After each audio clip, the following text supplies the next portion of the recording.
เหล่านี้มาอุเอิญเจริญพรกับบรรดาญาติโยมสาธุชนได้ยินได้ฟังเป็นประจำทางนี้ท่านนั้นก็ถือว่าเป็นมงคลกับตัวกับตน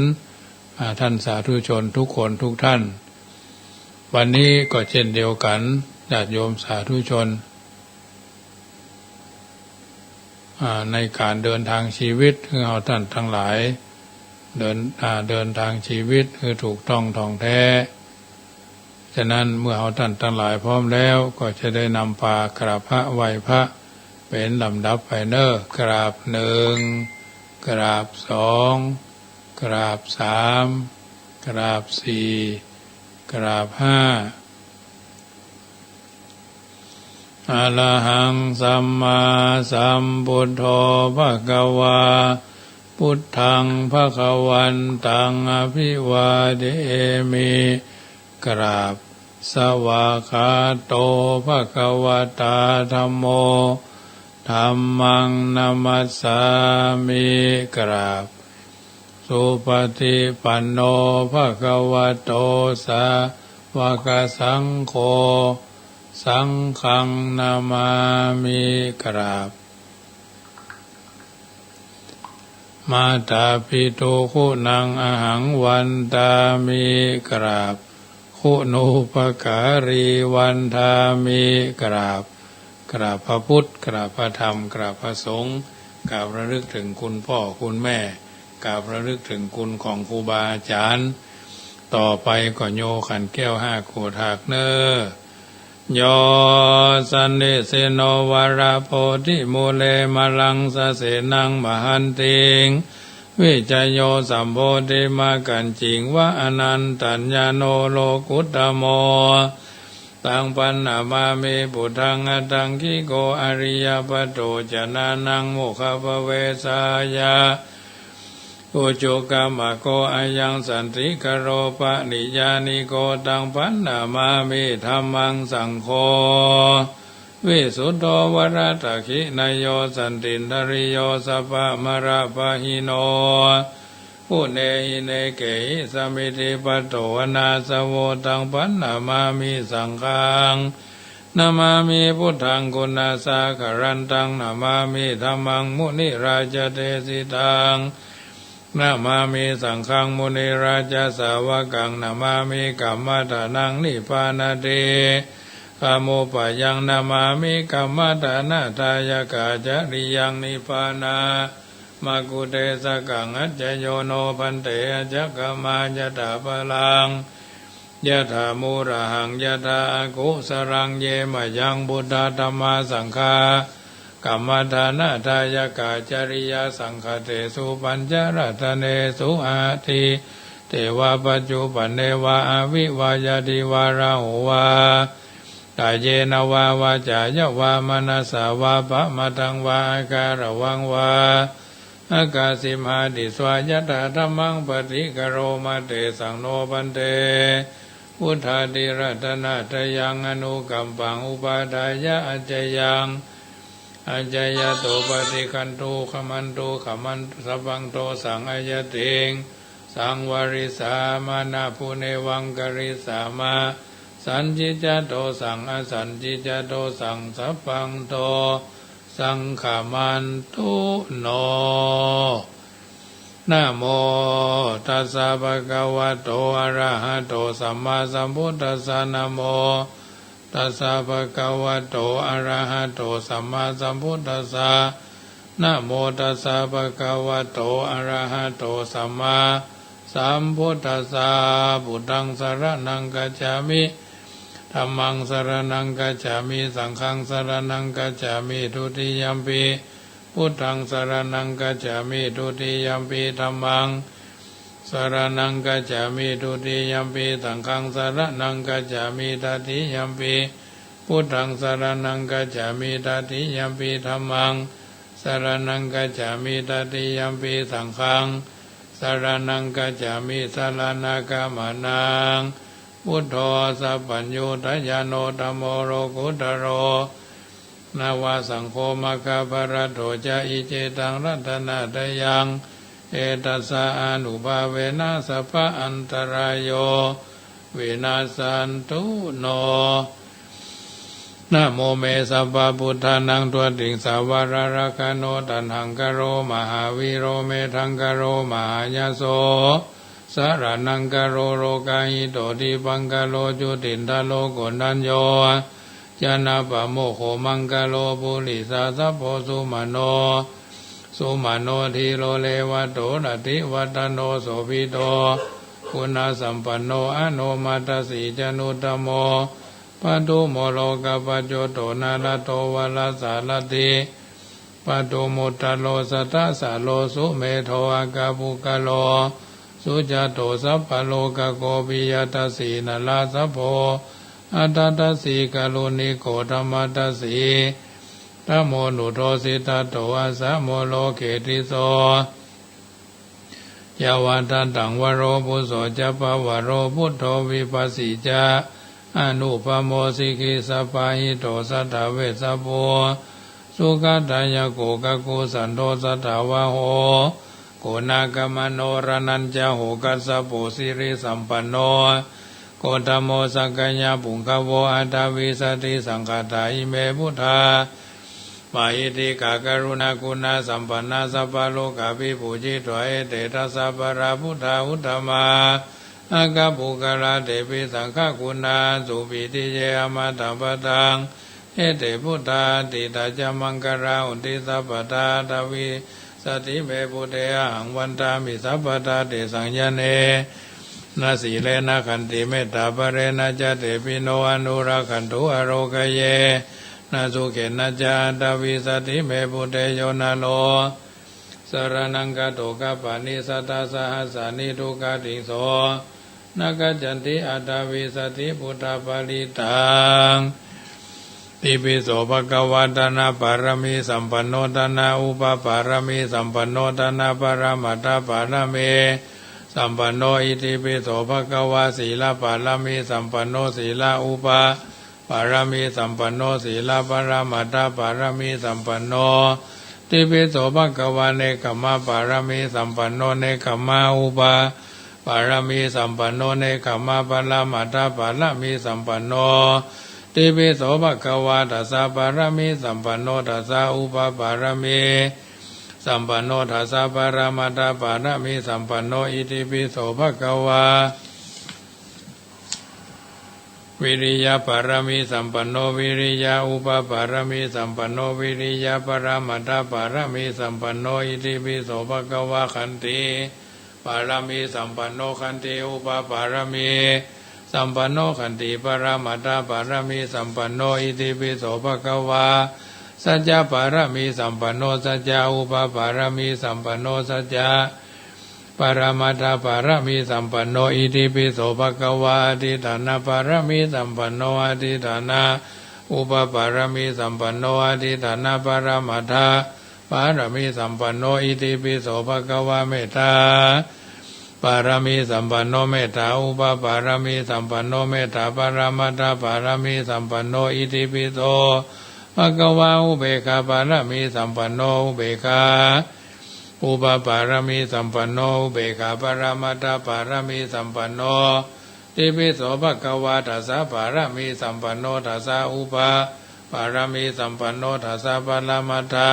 ปารมีสัมปันโนโสภะคะวะอิติปิยันตุเนเมตังอวะมังกรัญจโยจามานาโพสกุณาสัสสะโตปะปะกะโหตุสุปินังอกันตังพุทธานุภาเวนะวินาสเมนโตยันตุเนเมตังอวะมังกรัญจโยจามานาโพสกุณาสัสสะโตปะปะกะโหตุสุปินังอกันตังธรรมานุภาเวนะวินาสเมนโตยันตุเนเมตังอวะมังกรัญจโยจามานาโพ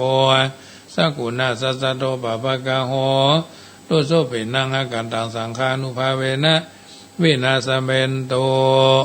การณิยมัตตกุสเลนะยันตังสันตังปัตังอภิสเมจัสสโกหุโจจัสสุหุโจจัสสุวะโจจัสสมุตโตอนาติมานิสันตุสโกจัสสุภโรจะอภกิโจจัสสัลลหุกวุติสันตินทริโยจานิปโกจะอภกโภคุเลสุอนานุขิโตนะจักขุตังสมาจเลยินจิเจนะวิญญูปะเรอุปาวัตโยสุขิโนวะเขมิโน โอตุสัพเพสัตตาภวันตุสุขิตาตายเกจิปนาพุทธติตัสสะวะทวารวะอนาวะเสสติกาวะเยมหันตาวะมัชฌิมารัสสกะอนุกาตุราทิทาวะเยจะอธิตาเยจะตุเรวะสันติอวิทุเรพุทธาวะสัมภเวสีวาสัพเพสัตตาภวันตุสุขิตาตานาปโรปรังนิกุเพตานาติมัญเจตากตาจินังอินจิปยาโรสนาปฏิกาสัญญานัญจมัญญสาตุกามิจายามาตายาฐานิยังพุทธังอายุสาเอกพุทธามนุลเขวัมปิสัพพพุทธสุมาณสัมภวเยอปาริมานังเมตัญจสัพพโรกัสสมิงมานาสัมภวเยอปาริมานังอุทังอโทยะติริยัญจาสัมปทังเวรังสัมปทังทิทัญจรังนิสิโนวาสัญญาโนวาญาวัตสาวิกตามิโตเอตังสติงอธิตายะพระมเมตังวิหารังอิธรรมาอุติติจานุปกมะศีลวัฏสเนนะสัมปันโนกาเมสุวินัยเคทังนายิจตุกปัสสยังปุณเรติติการณิยเมตตาสุตังวิโลภเขหิเมเมตังเอตังเมตังเอราปะเทหิเมจปยาปุเตหิเมเมตังกนาโคตมะเกหิจาปัตเกหิเมเมตังทิปัตเกหิเมจตุปเตหิเมมะมังอปัตโกเมหิเมเมตังปะหุปเตหิเมมะมังอปัตโกอิสิมะมังอิสิติปัตโกมะมังจตุปโตอิสิมะมังอิสิปะหุปโตสัพเพสัตตาสัพเพปะนาสัพเพพุทธะจักเกวลาสัพเพพัทธานิปัสสันตุมาขินจิปะปะมาคะมะอัปปะมโนพุทโธอัปปะมโนธัมโมอัปปะมโนสังโฆปะมานาวันตานิสิริงสัพพานิอหิวิจิกาสัตตปฏิอุณนาภิสระภูมุสิกากตเมลกากตเมปริตาปฏิกามันตุพุทธานิสวังนะโมภะคะวะโตนะโมสัตตานังสัมมาสัมพุทธานังขันธปริตังเอวเมสุตังเอกังสัมมัญญังภะคะวะสาวัตถิยังวิหารติเจตวันเนอนาถาปิณฑิกัสสะอาราเมตระโขภะคะวะภิกขุอามันเตสิภิกขโวติปทันเตติเตภิกขุภะคะวะโตปัจจโสสุงภะคะวะเอตัตถะโวจเมตตายะภิกขเวเจโตวิมุตติยาเสวิตายะภาวิตายะภาหุลีกัตถายะยานิกัตถายะวัตถุกัตถายะอนุติตายะปริจิตายะสุสมารตายะเอกทัสสานิสังสาปฏิกังคกัตถเมเอกทัสสะสุขังสุปฏิสุขังปฏิปุจตินะปะปะกังสุปินังปัสสติมนุสสนังพิโยโหติอมนุสสนังพิโยโหติเทวตารขันตินัสสะอคิวาวิสังวาสัทธังวากรรมติตุวัตังจะสุมาติตุวัตังจิตตังสมาธิยติมุขวันโนวิปัสสิตติอาสัมมุลหังกโลกะกุตติงกโลติอุตริงอาปฏิวิจันโตปมโรกุปโกโหติเมตตายะภิกขเวเจโตวิมุตติยาเสวิตายะภาวิตายะปะหุริกัตถายะยานิกัตถายะวัตถุกัตถายะอโนตติตายะปริจิตายะสุสมารตายะอิเมกาทัสสานิสังสาปฏิกังคติธรรมโวจาภะคะวะธรรมนาเตภิกขุภะคะวะโตภาสิตังอภินันโดนติอะหังสุขิโตโหมิอะหังอเวโรโหมิอะหังอภัยยาปัจโจโหมิอะหังอนิโกโหมิอะหังสุขีอัตตนังปริหารามิตัสสะสุทิสาสัพเพสัตตาเวราหุนตุอภัยยาปัจจาหุนตุอานิฆาหุนตุสุขีอัตตนังปริหารันตุ เอาละญาติโยมสาธุชนท่านผู้ฟังทั้งหลายได้ยินได้ฟังการสั่งวาดสวดที่ยายพุทธคุณธรรมคุณสังฆคุณต่อไปก็ไหว้คุณหลวงเนอะสวาธุนามามินะโมสะนามาสีกาโลอิติปิโสภะคะวะพุทธคุณังสารนังกัจจามิธัมมคุณังสารนังกัจจามิสังฆคุณังสารนังกัจจามิปิตาคุณังสารนังกัจจามิมัตตคุณังสารนังกัจจามิอาจาริยคุณังสารนังกัจจามิอุปจายคุณังสารนังกัจจามิสัพพคุณังสารนังกัจจามิอาหังวันตามิศีลสานิยาจามาอาหังอันว่าข้าขอไหว้คุณพระพุทธเจ้ามี56คุณพระสัทธรรมเจ้ามี38คุณพระสังฆเจ้ามี14 คุณพ่อมี21คุณแม่มี12คุณอาจารย์เจ้ามี10คุณครูบาอาจารย์เจ้ามี10ทัดคุณกรรมฐานเจ้ามี18จุมาแวดเฝ้าตนตัวแห่งผู้ค้าดังคุณที่ประมันตรา14อักขระมี37อาสวาส12คุณปัสสาวะ14คุณนิสวาส13คุณศีลคุณทานแห่งตนตัวแห่งผู้ค้าคุณศีล5ศีล8ศีล10คุณศีลเก้าเก้าล้านเก้าพันโกฏพระปาติโมกข์227คุณศีลาจุงเข้ามาทั้งคุณโสดาสกิทากาอนาคาคุณอรหันตามกาสีพระสีกับทั้งมหานิพพานเจ้าเพนอันมากอนันตาคุณพระไตรปิฎกอภิธรรมเจ้าสามถลายสุวิอติมังสังอังคุปาปะมะจุปะสังวิทาภูกายปะคาราธนาคุณพระธาตุเจ้าตั้งหลายหมายมีพระธาตุเจ้าสลีจอมตองประจำปีชวดหนูพระธาตุเจ้าลำปังหลวงผีฉลูวัวพระธาตุเจ้าจ่อแห่เมืองแป้ปีคานพระธาตุเจ้าแจ่แหงเมืองน่านผีเทาะกระต่ายพระธาตุเจ้าพระสิงห์หลวงเมืองเชียงใหม่ผีมาลงงูใหญ่หรือนาคพระธาตุเจ้า7ยอดพระผีมาเสงงูน้อยพระธาตุเจ้าชเวดากองปาตะกงมงสาพระธาตุเจ้าผีมาเมียมาพระธาตุเจ้าดอยสุเต้ผีมาแม่แปะพระธาตุเจ้านครพนมผีวอกลิงพระธาตุเจ้าปิหริพุนใจแก้วกว้างหรือผีไก่พระธาตุเจ้าจุฬามณีหรือวัดเกตกาลามจังหวัดเชียงใหม่หรือบนสวรรค์จันฟ้าผีจอหมาพระธาตุเจ้าดอยตุงเมืองเชียงไฮ้หรือผีคุณใกล้จ้างเป็นตนจะนี่แลขอคุณพระสลีมหาโพธิ์ทั้งคุณพระพุทธเจ้านับอ่านเขาว่าได้เกาโกรธสังขยาคุณมะพระเสวกามหาสารีบุตรเถระเจ้ามหาโมคคารณาเจ้าเป็นเก้าคุณพระปัจเจกเจ้าปัญจวัคคีย์ตั้ง5คุณปอปาดามี30ทัดนับจัดเขาเป็นคนว่าได้เกาล้านเกากับโกรธจุงมาเป็นมาโพดตัดเสียยังกรรมและเวรในจิตในใจแห่งผู้ฆ่าจุคนจุท่านที่ตกระกรรมดำบากนุกใจลำบากใจคือกลายเป็นอธิวิปาโกพระราธนาพระพุทธเจ้า5พระองค์หมายมีพระพุทธเจ้ากะคุสันทะจุมาเป็นธาตุน้ำพระพุทธเจ้าโกนาคามณะจุมาเป็นธาตุลมคุณพระธาตุพระพุทธเจ้ากัสสปะหรือกัสศพจงมาเป็นธาตุไฟเผาไหม้อาหารเก่าใหม่อบอุ่นทั่วกายญาแห่งผู้ฆ่าทั้งหลายพระพุทธเจ้าสมณะโคดมจงเป็นธาตุดินเป็นอาจินอยู่สุขเนื้อจุ่มเนื้อเย็นใจพระธาตุเจ้าพระพุทธเจ้าอริยเมตไตรอัญชมาปายนาจงมาบังเกิดเป็นอากาศธาตุทั่วละวายสลาบไปในตัวนอกตัวแห่งผู้ฆ่าจุใหญ่น้อยใจยิงขอราธนาคุณพระเกศทั้ง3จักตัวจักรวาลพระอาทิตย์พระจันทร์พระนครฤกษ์พระเพิง6พระพาย7นารายณ์8อากาศ10ตรีนิสิงเห12พญาอินตาฟ้าสุราไรสู่แดนดินพญาพรหมพญายมราชขุดนาคน้ำและพญาอินสวนเทวดาทั้งมวลรอดถึงเต้าทั้ง4ที่ข้าพระเจ้าหมู่เฮาเหล่าเจ้าข้าสัมพิทักษ์รักษาปกปักรักษาตลอดจิรัติจิการยาวนานสม่ำเสมอพญาสักกะเทววินโทอยู่เบื้องบนพระภูริมะทิสังทิศตะวันออกพญาทัตตะรัฐะทิศไตพระทักขินะวิรุณหะโกทิศตะวันตกปัจฉิมะมัจฉิเมนะวิรูปโขทิศเหนือพระยาคุเวนอุตตรังทิสัง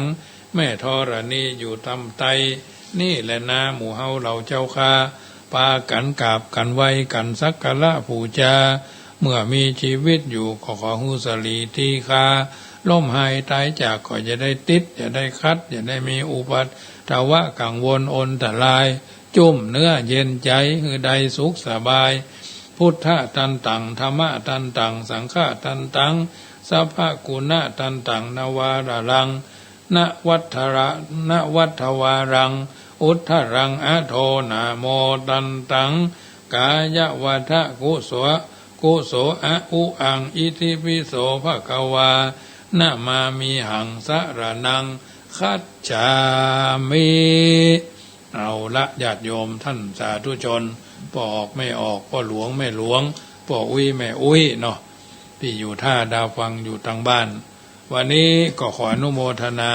กุศลจริตกุศลจริยาสัมมาปฏิบัติกับโยมพ่อโยมแม่ทั้งหลายวันนี้เดินทางจากละปูนไปบ้านหนองบัวดอยทิไปบ้านพันตำรวจโทบุญล้อมอาจารย์ปิยมพรสำริดซึ่งเป็นพ่อออกไม่ออกอุปถัมภ์อุปถากอาตมาภาพมาโดยตลอดตั้งแต่สมัยอยู่วัดสรีเมืองยุเนาะถัดนั้นมาก็แม่โยมชัญญานุชคำดีเป็นพี่น้องเนาะป้าพินประสองบ้านนี้ก็อุปถัมภ์อุปถากมาโดยตลอดเสร็จจากท่านก็ขึ้นไปวัดห้วยไซใต้เนาะท่านพระอาจารย์เด่นเจ้าอาวาสขึ้นไปก็บ้านอาจารย์ผอ.สายฝนโยมแม่ห้วยไซเนาะเพิ่นก็มาได้มาหาแห่มแม่นึ่งก็แม่อันบันทิม่วนใจก็บ่สะดวกในการต้อนรับเสร็จจากนั้นก็เดินทางขึ้นไปซื้อลาบไก่ลุงสว่างหน้าฟาร์มงัวเนาะฟาร์มงัวนั่นแหละคนยองก็บอกฟาร์มโง่ไอ้น่ะโง่นี่ตัวใหญ่หรืองัวเนาะงัวนี่ตัวน้อยเขากิโง่นี่ตัวโหลหลงเขาว่องนะมันเหมือนกันนะญาติโยมขุมกับขมนะกิมกับเกมนะมันเหมือนกันนะมันแปลกกันคนละน้อยขมนี่กิ๊กเลยแหละถ้าขมเนี่ยพอดทอดซ้ำเน็ตขนาดนะซื้อลาบไก่ลาบป๋าที่บ้านพ่อลุงสว่างหน้าฟาร์มโนเรียบร้อยขึ้นไปบ้านพ่ออุ้ยสมบนแม่กำปองมันบ้านทานทองมันสมัยแม่อุ้ยผายพ่ออุ้ยสมก็ตุกใจเรื่องตี้เรื่องหนเนาะเพราะว่ามีนายทุนใครมาขนาบมาจี้หันจี้นี่อีกใครได้เป็นของตัวเก่าขี้โลภคนขี้โลภก็คือคนขี้โลภมันถึงมีเมืองปอญาติโยมไปฉันเข้าที่หันเอาก็ซื้อกับเข้ากับปลาไปพ่ออุ้ยสมก็ลูกหลานเพิ่นไม้แอวหาสวนเซฮากันสักพักก็เอาเมียงมาสู่เนาะเสร็จแล้วก็ฉันเข้าธรรมาภาพเอาซื้อเข้ากับป่าไปบอกให้เพิ่นได้เดือดร้อนเนาะเสร็จเรียบร้อยก็อยู่หันสักระยะหนึ่งก็เตียวพอบ้านพอจองเพิ่นเป็นที่ตั้งหลังก็น้ำตกสว่านะเหมือนน้ำตกแองโกลาญาติโยมเอ๋ยเหมือนน้ำตกทีรูซอวะน่ะทางเมืองตากวะน่ะเหมือนน้ำตกแม่กลางเลยน่ะมันเป็นน้ำดอยน้ำห้วยเนาะสว่าเป็นที่ละเมาเอาใจนะญาติโยมเสร็จจะหันก็ลงมาไปบ้านแม่โยมแม่จันจอมใจเปิ่นก็ล้อท่าเนาะรอลาบเลี้ยงไว้เนาะโยมแม่จันเพิ่นก็ถวายโยมพี่นานปกป้องจอมใจเนาะทานเข้ากาควายกระสอบนึ่งน้ำมันพืชแล้วก็ไข่2 ถุงเนาะเครื่องดื่มคือคนครับนี่ก็เป็นที่เรียบร้อยเพิ่นก็มามาเจริญพรกันนั่นโยมแม่นงบุญยวงเนาะร่วมทำบุญบูรณะกุฏิส่วนหนึ่งบอกว่าจำนวนเนาะโยมแม่อนงบุญยวงแม่สมบูรณ์บุญยวงเนาะร่วมทำบุญปูชาเทียนแถม2 ชุดเทปจากท่านก็ไปโยมบ้านแม่ป่าไผ่มาบ้านป่าไผ่สันทรายเนาะ เพิ่นบำรุงกับน้ำกับไฟส่วนหนึ่ง60 บาทพ่อจำนงแม่สีทรจมฟองเนาะจมฟองบ้านป่าไผ่อันนี้ก็ร่วมบูชาพระธรรมเทศนาหลากหลายหลากเนาะที่เพิ่นฮ้อมกันมานี่ก็เป็นต้นว่าบูชาธรรมเทศนาปีหมูถึง2 ท่านแล้วก็ปีมะเมียมานะโยมพ่อจำนงจมฟองแม่สีทรจมฟองแล้วก็นัทวุฒิจมฟอง 3-4 คนนี่เนาะนี่อนุโมทนาเนอะที่ท่านได้ถวายกัตตมาภาพมาวันนี้อันนี้ก็แล้วก็โยมแห่มคนนึงเพิ่นก็ส่งหมวกเนาะส่งหมวกมาถวายนะส่งหมวกมาถวายก็คือคุณโยมอะไรเนี่ยนงนุชสุมาเตอตักผิดคนนะตะกี้นะสุมาโยมนงนุชนันใจยะเนาะเจซีการ์เด้นตำบลสันนาเมงอำเภอสันทรายเนาะแต่เจ้าอาตมาภาพก็ผ่านเหมือนกันนะทีแรกก็จะแว่หาตุลุง วัดห้วยเกียงเพื่อนก็จะฉลองตราตั้งเจ้าอาวาสวัดห้วยเกียงเนาะในวันที่4 ธันวาคมนี่เนาะถ้าว่าบ่ผิดนี่นะเพราะฉะนั้นแม่น้อยเมืองเป้าก็บ่ได้ไปแอวหาเตื้อโยมแม่พี่น้องทางป่าไผ่ก็ยังไม่ได้ไปแอวหาเตื้อเด้อพี่น้องทางสันทรายทางตำบลป่าไผ่ทางบนพุ่นน่ะร้านทางสีบุญเรืองเนาะพี่น้องสถาบันสีบุญเรืองที่ฟังอยู่โทรศัพท์ทักทายมาเนอะอยู่บ้านกาบ่อยู่บ้านกาพี่น้องทางบวกมือเนาะก็หลายท่านส่วนมากเพิ่นจะฟังขึ้น96กันเนาะ104ได้ฟังพ่องบ่ได้ฟังพ่องพี่น้องทางเชียงใหม่มาทัดจากม่านแม่สีทอนแล้วก็มาบ้านร้านโยมนากาแฟเอาปฏิทินไว้ให้โยมแม่จันเปงบุญมาเมืองเนาะไปเอาท่านแม่กันแม่ครูกันระยาเนาะก็ไปเอาปฏิทินที่โยมนากาแฟกันเนอะพ่อฝากไว้ให้โยมแม่ที่ขายกาแฟอยู่อนุสาวรีย์ครูบาเจ้าเสรีวิจัยก็ยังไม่ได้ไปแวะเนอะเพราะฉะนั้นอันนี้ก็ถือว่าการไปแอวไปยื้อไปเยี่ยมนี่นะไม่ใช่ว่าจะไปขอสตางค์ไม่ใช่ว่าไปรบกวนนะญาติโยมคือเดี๋ยวว่าตู้ลูกตู้หลานเปิดไม้แอวมาแหวงอย่างน้อยๆก่อนน้ำถึงมือก็ดีใจแล้วญาติโยมส่วนมากอาตมาภาพจะเตรียมพร้อมทุกอย่างเข้าปลาอาหารขนมนมเนยญาติโยมยกมาก็ฉันบ่ยกมาก็บ่เป็นหยังบ่ได้สร้างความเดือดร้อนบางทีบางครั้งเขาไปเอี่ยวไปยื้อไปใจเนี่ยเอาไปโทรศัพท์ไปก่อนว่าบางคนเพิ่นบ่สะดวกครับแม่อุ้ยอุ่นแปลงหลวงโทรศัพท์หา2-3สายเนอะไปผ่านตรงนั้นเหมือนกันเลยบ่ได้เข้าไปปุณสกรรมเอาทีแรกก็จะไปแว่เหมือนกันเนาะต่อไปก็พี่น้องทางปุ้นแม่พริกวังเหนือเมืองปานแจ้ห่มเนาะอันนี้ก็จะไปอยู่พังพะเยาขึ้นไปเวียงป่าเป้าพดไปพุ่นแม่จันแม่สายเนาะตลอดจนเมืองเป้านี่ก็ปุ้นเดือนหน้าพุ่นเมืองเป้าว่าเมืองฝางหมายอายชัยปราการอย่างนี้นะพุ่นจะไปตรวจข้อสอบกันที่วัดตาตอนอำเภอแม่อายเนาะวัดตาตอนอำเภอแม่อายอันนี้ก็จะไปตรวจข้อสอบกันวันที่15 ธันวาเป็นวันพฤหัสบดีพอดีอาตมาภาพมีรายการวิทยุโดยเนาะคงจะได้ไปนอนคืนวันที่14นะ15มื้อเจ้า8 โมงนี่ตะลีตะเหลือกไปบัดตันแน่ก็จบรายการขึ้น96แล้วก็คงจะเดินทางเพราะเดือนหน้านิมนต์เนาะโยมแม่จันเพ็งปฏิทินอยู่ที่นากาแฟเนอะต้องขัวมีมดอาตมาภาพก็เอาเน็บ2ผ้าป่าไปโตยเนอะการเน็บ2ผ้าป่าอย่างน้อยๆท่านมีเปื้อนก็จวนเปื้อนทำบุญเนาะเปื้อนท่านอาจจะอายุลงท้ายด้วย1 3 5 7เข้ากะปีชงก็จวนเขาอย่างน้อยๆเขาก็บอกทางสวรรค์ให้เขาเนาะบอกทางดีให้เขาจะทำบ่เป็นหยังญาติโยม1 บาทถ้าบริสุทธิ์ใจก็ยินดีน้อมรับดีกว่า1 ล้านที่จิตใจเศร้าหมองญาติโยมอันนี้แจ้งให้วันผู้เอิญเจริญพรให้ญาติโยมได้ทราบเนอะโยมแม่ครูมาริวันเจริญเนตรก็ไม่ได้ไปผ่านไปทางนั้นสักคำเนอะมีโอกาสเราคงจะได้เจอกันถ้าบ่ได้ปะมาทางเพศก็วันที่17เนอะปะกันที่ขึ้นควงพญามังลายเนอะควงพญามังลายก็ได้คือการทำบุญเนี่ยทำนักทำน้อยก็ขอตั้งใจที่จะทำถ้าทำน้อยมันบริสุทธิ์ก็บ่มีความหมายญาติโยมถ้ามันมีความบริสุทธิ์นี่นะถ้ามันมีความบริสุทธิ์ก็ทำกันไปเถอะอาตมาภาพเป็นทุเจ้านี่ก็ยังทำบุญเลยทำกันมาเรื่อยๆปีหน้านี่กะว่าจะเริ่มทอดกฐินวัดไหนบ่ฮู้เริ่มต้นคือวัดละ30,000เนาะพระป่ากอง1พระป่า1 ครั้งกฐิน1 ครั้งนะปี66นี่นะถ้าบุญมีบ่มรณภาพไปก่อนนี่นะก็ถือว่าท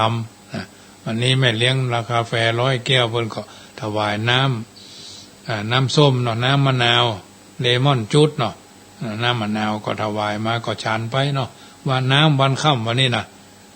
น้ำวันค่ำก็ถือว่าดีนะพิกมาถึงบ้านก็ส่งน้ำเรียบร้อยย้ายงัวเข้ามัดเนาะเรียบร้อยเอากล้วยคืองัวกล้วยก็มักเห็นเนื้องัวนี่นะมันอยู่นี่3 ตัวแล้วปีใหม่เขาก็คงจะเอาไปกันนะปีใหม่นี่จะให้เขามาทำบุญเพิ่นฮ้องว่า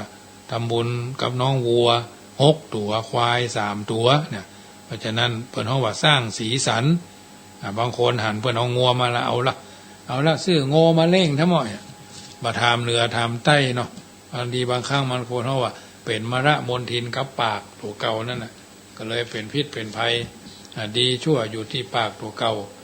เพราะฉะนั้นญาติโยมสาธุชนท่านผู้ฟังทั้งหลายสิ่งละอันพันละน้อยที่นำมาเอิญเจริญปอนบรรดาญาติโยมได้ยินได้ฟังทุกวันก็ถือว่าเป็นอาหารใจกับทุกคนทุกท่านค่ำแรงวันนี้ก็จะอู้เรื่องการสวดมนต์นะญาติโยมมีคนถามมาว่าสวดมนต์แล้วได้อะไรหยังสวดมนต์นี่คือต้องสวดมนต์อย่างตำนองนั่นน่ะมันช่วยอะไรหยังได้น่ะเพราะฉะนั้นค่ำแรงนี้ก็จะอู้ไปตามกาลเวลาว่าการสวดมนต์นะทำเมื่อเราท่านทั้งหลายมีความมั่นอกมั่นใจเจ้าพระคุณสมเด็จพระพุทธาจารย์โตพรหมรังสีปรมาจารย์แห่งการคณะสงฆ์แห่งประเทศไทยท่านกล่าวเอาไว้ว่าการภาวนาเอาพุทธาคมนั้นต้องปฏิบัติเป็นอาจินวัตรเปิดห้องว่ามันฝึกฝนอบรมอยู่ตลอดเวลาเหมือนมีดต้องฝนอยู่ตลอดหรือรับบ่อยๆจึงจะคมพุทธาคมบทนั้นบทนี้ทรงคุณมหิทธาศักดานุภาพพลัง100,000 องค์พลังเทพ100,000 องค์เท่ากับพลังจ้างสาร100,000 เจือกหรือเท่ากับบุรุษสตรีฝ่ายละ1,000,000 คนถ้าสวดมนต์นี่นะญาติโยมการสวดมนต์ภาวนาหรือบริกรรมพระพุทธาคมนั้นเป็นการอนุรักษ์วัตถุมงคลที่จะเกิดกับตัวกับตนเราทุกคนภัยทำก็ภัยได้ญาติโยมถ้าพญาทำดีประพฤติดีก็ฮือคุณทำชั่วประพฤติชั่วก็ฮือโทษนะของก็บ่ต้องคุ้มครองคนก็บ่ต้องคุ้มครองของเท้ามันสวดโยโกห้องเป็นประจำทีนี้การสวดมนต์เป็นการระลึกถึงพุทธคุณมี56ธรรมคุณมี38พระสังฆคุณมี14คุณพ่อ21คุณแม่12นะเมื่อจิตมีพลังพระรัตนตรัยความกลัวก็ดีความสะดุ้งหวาดบั่นก็ดีผีเข้าเล่าตือถึงมาใกล้ญาติโยมโคนพองสยองเข้าก็ถึงมาแผ่วพานพยานอันตรายก็ดีๆสวดยังบ่ได้ก็ขอเฮ้อิติปิโสพาหุงหรือยันทุนนิมิตตังก็ได้แล้วแต่เอาเนาะจุดแต่ละอ่อนเดินทางตรงตังเกวียนตังล้อพ่ำเพ้อว่านะโมตัสสะภะคะวะโตนะโมตัสสะภะคะวะโตสัมภเวสีก็ยังสะดุ้งบักกล้าเข้าไปหาคอละอ่อนเพราะนอนพื้นล้อเนาะแต่ก่อนเพิ่นเดินทางด้วยล้อหรอเป็นคำสอนของท่านผู้รู้ท่านกล่าวเอาไว้ก็นำมาก้อนใกล้ให้ญาติโยมได้ฟังนำมาเป็นข้อพินิจพิจารณาเป็นสิริมงคลกับตัวตนทุกคนทุกท่านการสวดพระพุทธคุณพระธรรมคุณนี้เป็นสัจธรรมที่ทำเมื่อท่านทั้งหลายมีความมั่นใจพระพุทธมนต์ที่บุรพาจารย์ประมวลไว้เป็นบทสวดมนต์นั้นมีอยู่มากมายหลายบทด้วยกันเปิ้นผูกเป็นตำนานว่ามีอยู่3 เล่มเช่น7 ตำนาน12 ตำนานสวดมนต์ฉบับหลวงเป็นหนังสือเก็บบันทึกพุทธพจน์พระสูตรอันมีสาระธรรมแก่นสารมากมายถือเป็นหนังสือสวดมนต์กู้กับพุทธศาสนิกชนยาวนานซึ่งหนังสือสวดมนต์ทุกเล่มนั้นมีดีและก็มีเสียหมายความว่ามีข้อผิดพลาดเยอะนะ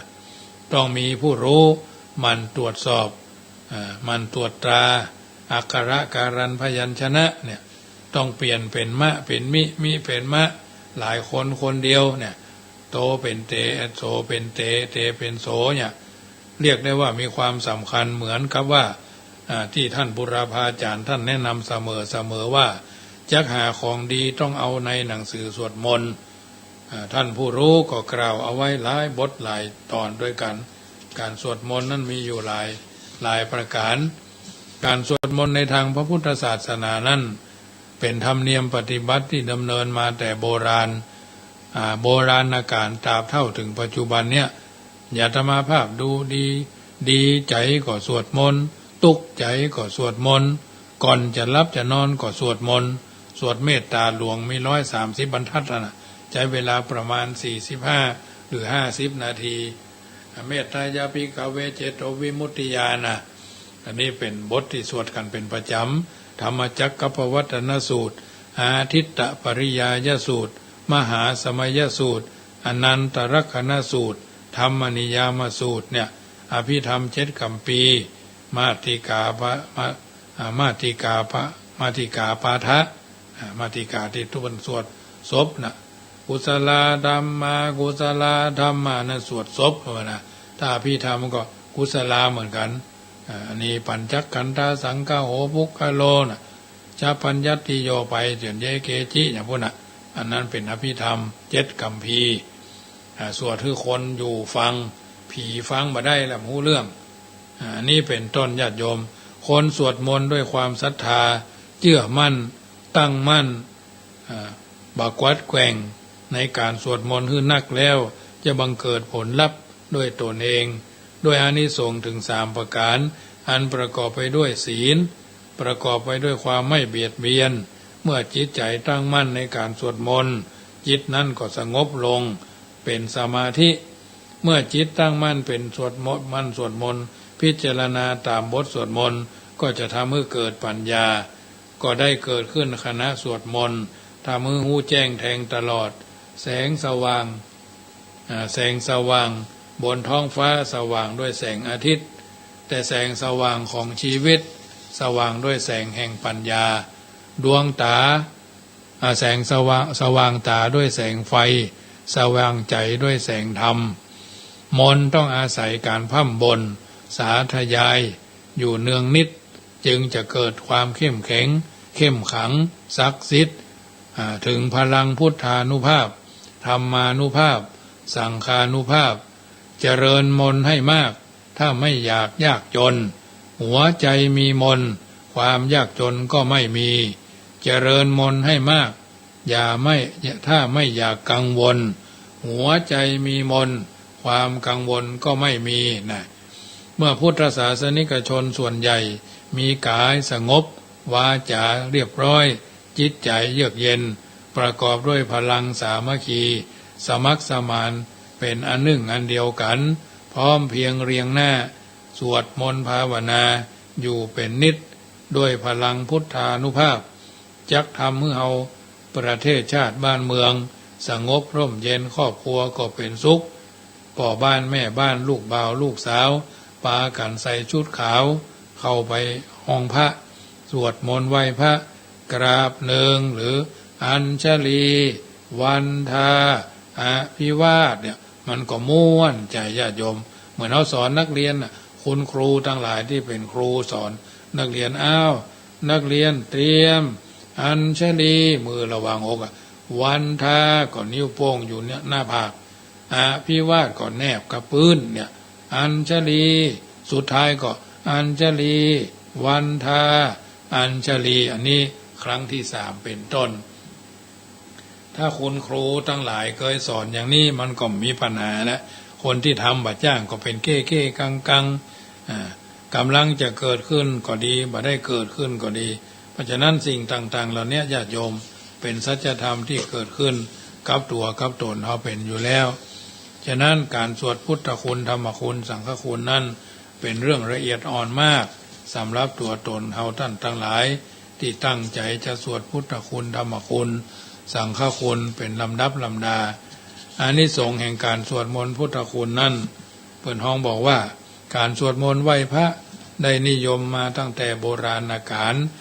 แม้ในศาสนาพราหมณ์ก็ได้สวดมนต์กันเพิ่นบอกว่าสาธยายมนต์ร่ายมนต์เพื่อความทรงจำพระเวทพ่องเพื่อสิริมงคลพ่องในทางพุทธศาสนา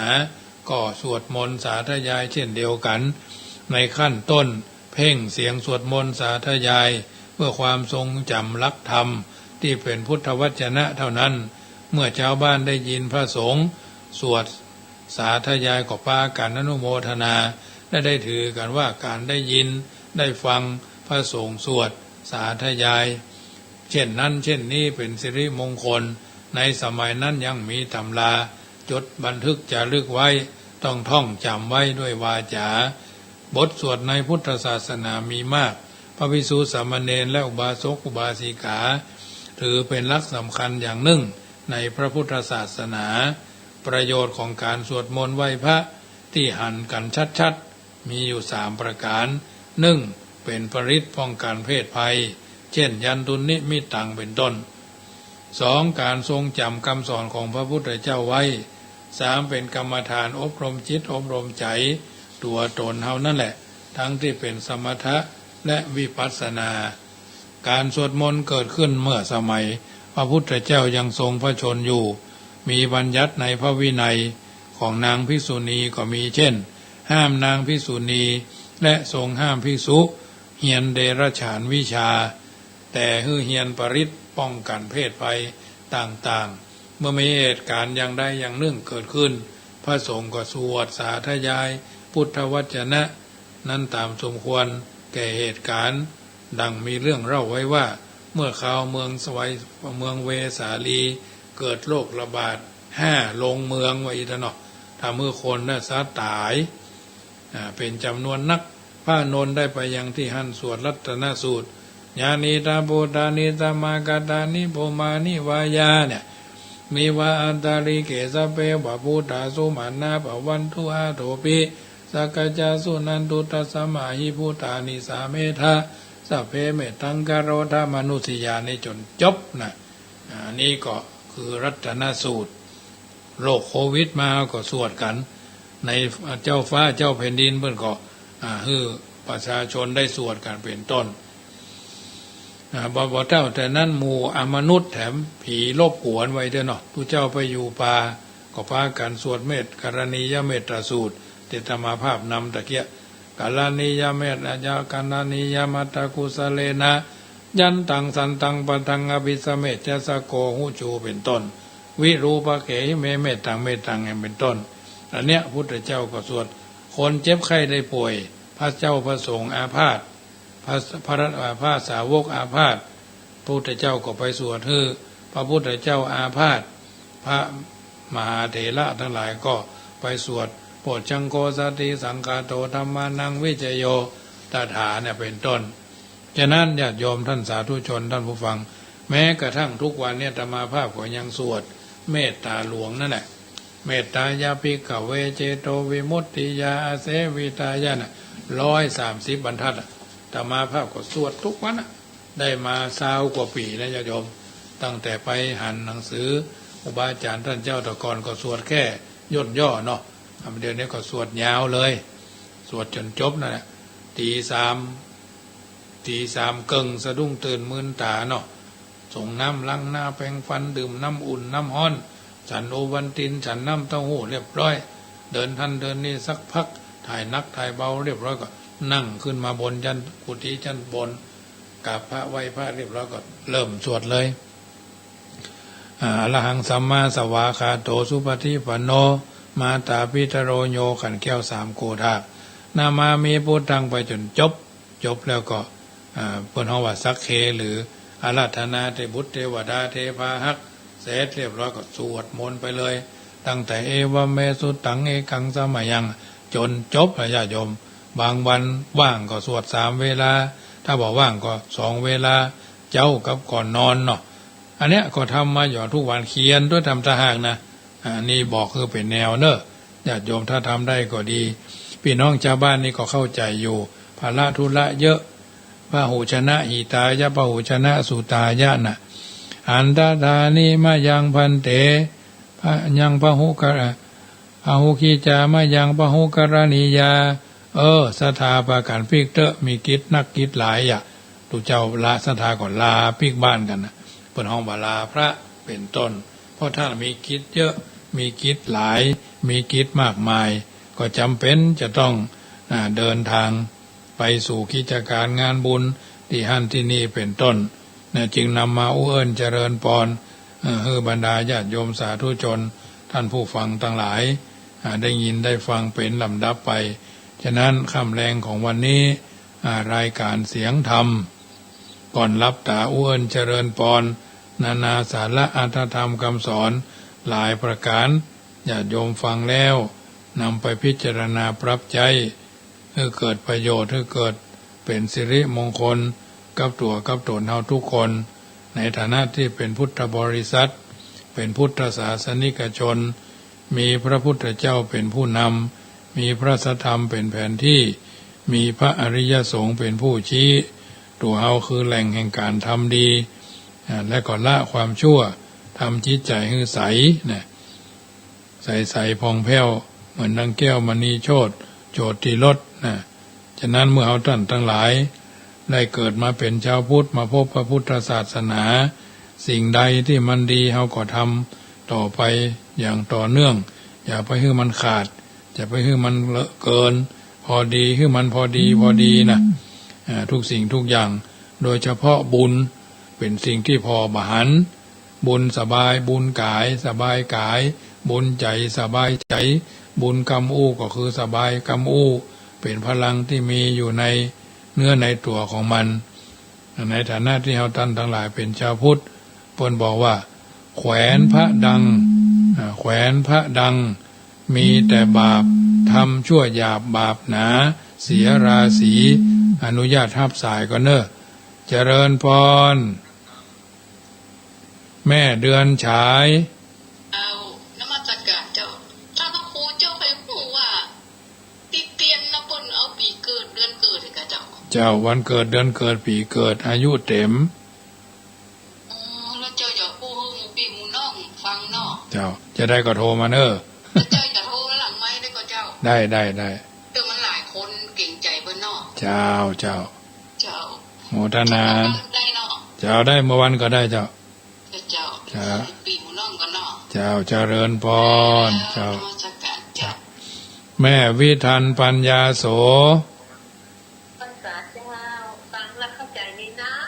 เจ้าฟังเรื่องสวดมนต์เนาะวันนี้นะโมทนานะแม่เนอเจ้าเจริญพรนะยายพรร้องวัวแดงแต่เจ้าก็ผ่านมาทางเนี้ยแต่เจ้าอ่ะกลัวมีบ้านนะกะ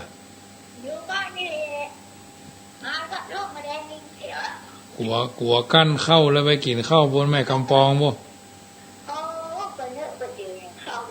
เข้าบ่ได้กะเนี่ยไปซื้อลาบลุงวังที่หน้าฟาร์มงัวแม่ออนบ่น่ะขายเส้นเนี่ยกะมาได้โอ้วัดร่องวัดแดงเนี่ยหาไปบ่อยกับตั้งสมัยพระครูธรรมโกศลละปรับปรุงเปลี่ยนแปลงใหม่เนาะโอ้ยอย่ามาซ้อกินขนมจ๊อกนี่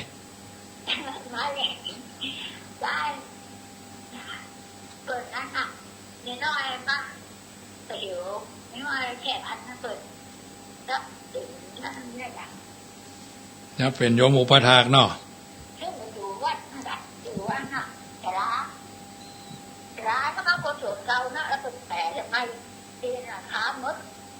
เปลี่ยนบูรณะแต่มันดีกว่าเดิมเนาะ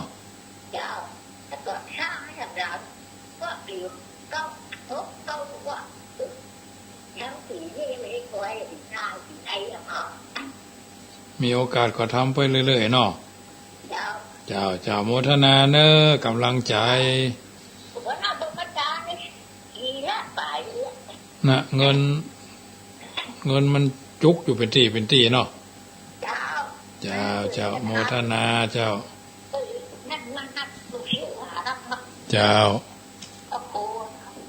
โมทนายายเนอยายพรร้องวัวแดงเนาะแต่เจ้าก็ผ่านมาเส้นเนี้ยพดขึ้นไปบ้านโยมแม่จันชัยเนาะแม่จันจอมใจเนาะได้เข้าสารมากระซอมก็จะได้เอามาเป็นเข้าวันในการกวนข้าวติ๊บเนาะงาขาวงาดำบ่าฟักมนบ่าฟักแก้วไผ่มีก็บอกเนื้อจุกับไปที่ก็ได้ใกล้วันใกล้ยามพุ่นก็จะได้ไปเอาทำหมีไผ่บริจาคทำหมีไผ่ถวายพุ่นจะไปซื้อทางเมืองฮอดพุ่นไปซื้อทางอมฮอดอมก่อยพุ่นน่ะเพิ่นเลอะทั้งพุ่นน่ะหนทางเส้นนั้นออบหลวงพวกก็มีหน่วยจัดใหญ่ มันมีตั้งแต่หน่วยเท่าหัวเข่าวันหน่วยเท่าบาท8 นิ้ว9 นิ้วเนี่ยก็มีนะอันนี้ก็ถือว่าเป็นส่วนหนึ่งเสร็จเรียบร้อยหลังจากเทศธรรมมหาจารย์แล้วก็เอามาเลี้ยงละอ่อนเนาะเลี้ยงละอ่อนวันเด็กข้ามยังไกก็ถือว่าเขาก็ทำกันไปบ่ฟักแพงแต่งเต้าเปิ่นตายเป็นเม้นเน่าขึ้นเฮือนใหม่แต่งงานเขาก็เอาไปแจกจ่ายจำหน่ายจ่ายแจกซึ่งกันและกันเนาะกล้าบรรนุนกล้ามากเนี่ยอันใดที่ญาติโยมมีก็มาร่วมเนาะกล้วยกาบะเป้ากาเนี่ยแม่จันทิพย์สายละปีสายเส้นสายซูเปอร์รถไฟวะนะอันนี้เพิ่นก็บอกให้ไปเอาบะเป้าเงาะที่มันออกอยู่แล้วนะก็ปลูกบะเป้านะญาติโยมปลูกบะเป้าไว้ขายต้นหมากต้นหยังเอาไว้ใช้การใช้งานเพราะว่าเขาถึงมีสืบชะตาประจำปีสิ่งใดสิ่งหนึ่งถ้าเขาอนุรักษ์ไว้คนรุ่นหลังได้พอได้ก้อยก็เป็นที่สบายใจกันทั่วหน้าทุกวันนี้ก็ถือว่าได้ทำหน้าที่ของความเป็นเจ้าอาวาสเผยแผ่ธรรมทุกเจ้าทุกแรงบรรดาญาติโยมได้ฟังวันนี้ก็ท่านอาจารย์กิติพงศ์วัดสันขยอมจะได้จัดรายการ2 วันเสาร์2เสาร์3ธรรมาภาพก็จะได้จัดแทนเพื่อนเสาร์4แล้วก็เสาร์5ขึ้น96เสาร์4นี่บ่ายโมงถึงบ่าย2เนาะของขึ้น104อันนี้ก็แจ้งคือทราบนโมทนากับญาติโยมสาธุชนทุกคนทุกท่านเนอะวันนี้สมสมัยได้เวลาก็นำรายการจากท่านไปก่อนสัพพีติโยวิวัจจันตุสัพพโรโควินัสสตุมาเตภวัตวันตรายโยพุทโธบังซ้ายธัมโมบังขวาสังโฆบังกายาอะระหังบังเกสาอะระหังพุทโธนะโมพุทธายะอายุวันโนสุขังปะลังขอจะ